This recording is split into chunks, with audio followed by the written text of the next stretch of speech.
Friends, এই ভিডিওতে 11-12 নিয়োগ নিয়ে একটি গুরুত্বপূর্ণ আলোচনা খুব সংক্ষেপে আপনাদের সঙ্গে আমি শেয়ার করব। 11-12 অ্যাসিস্ট্যান্ট টিচার দ্রুত নিয়োগ প্রক্রিয়া শুরু করতে যথেষ্ট তৎপরতা দেখাচ্ছে West Bengal school service commission এবং West Bengal board of secondary education, এবং অনেক গুরুত্বপূর্ণ পদক্ষেপও কিন্তু নিয়েছে।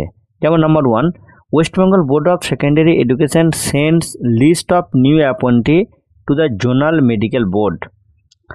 এবং এই যে জোনাল মেডিকেল বোর্ড, সেখানে দেখবেন আপনারা A zone, B zone, zone C, zone D, zone E, zone F, এইরকমভাবে কিন্তু জোন হিসাবে ভাগ করা হয়েছে, এবং কোন জোনের আন্ডারে কোন লিস্ট রয়েছে সেগুলো আপনারা ভিডিও স্ক্রিনে পর্যায়ে দেখে নেবেন। অর্থাৎ কোন জেলার স্কুল কোথায় মেডিকেল হবে সেগুলো কিন্তু এখানে উল্লেখ রয়েছে ডিস্ট্রিক্ট ওয়াইজ।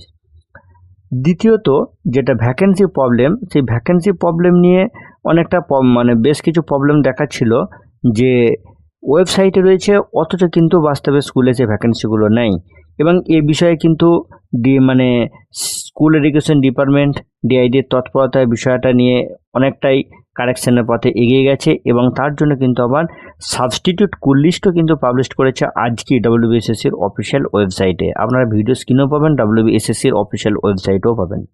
তো পিভিআর 23 জন পুলিশ সুপার এবং 6 জন পুলিশ কমিশনারেটকে ডিআইবি এর মাধ্যমে দ্রুত পিভিআর করার কথা কিন্তু বলা হয়েছে, এবং সেখানে কিন্তু বলা হয়েছে যে পিভিআর প্রক্রিয়াটা যাতে কোনোভাবে ডিলে না হয়। এখানে একটা বিষয় মনে রাখবেন যে পিভিআর এবং মেডিকেল না হলে কখনোই কিন্তু অ্যাপয়েন্টমেন্ট লেটার আপনার ইস্যু হবে না, এবং অ্যাপয়েন্টমেন্ট লেটার ইস্যু না হলে কিন্তু আপনি স্কুলে যোগদান করতে পারবেন না। আবার ইলেকশন ডিউটির কারণে এই পিভিআর কিন্তু দ্রুত এই মুহূর্তে সম্ভব হচ্ছে না, কারণ পুলিশ আধিকারিকরা বা যাদের এই পিভিআরের দায়িত্বে রয়েছেন তারা ইলেকশনের ডিউটি নিয়ে এখন যথেষ্ট কিন্তু ব্যস্ততার মধ্যে দিয়ে কিন্তু রয়েছেন।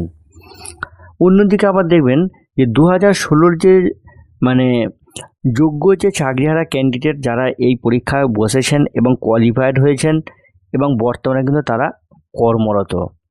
অনেকের আবার এদের মধ্যে আবার অনেকেরই আবার ইলেকশনের কিন্তু ডিউটিও রয়েছে এবং ট্রেনিংও আছে।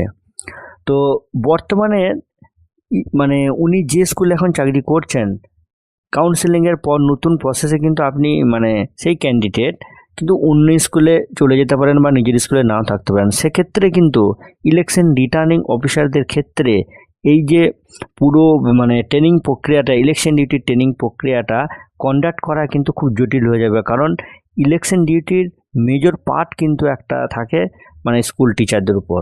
তাহলে পরিস্থিতি কিন্তু খুবই জটিলতা পরিস্থিতি সৃষ্টি হবে যদি এই মুহূর্তে দ্রুত রিক্রুটমেন্ট প্রসেসটাকে এগিয়ে নিয়ে যায়।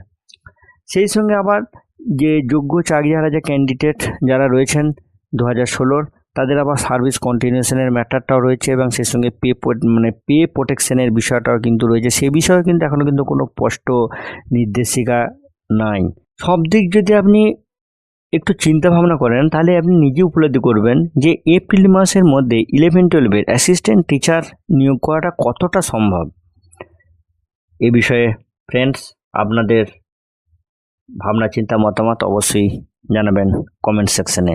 আর গুরুত্বপূর্ণ এরকমই তথ্যের আপডেট পেতে অবশ্যই চ্যানেলটির সঙ্গে থাকুন। ভালো থাকুন, সুস্থ থাকুন, ধন্যবাদ।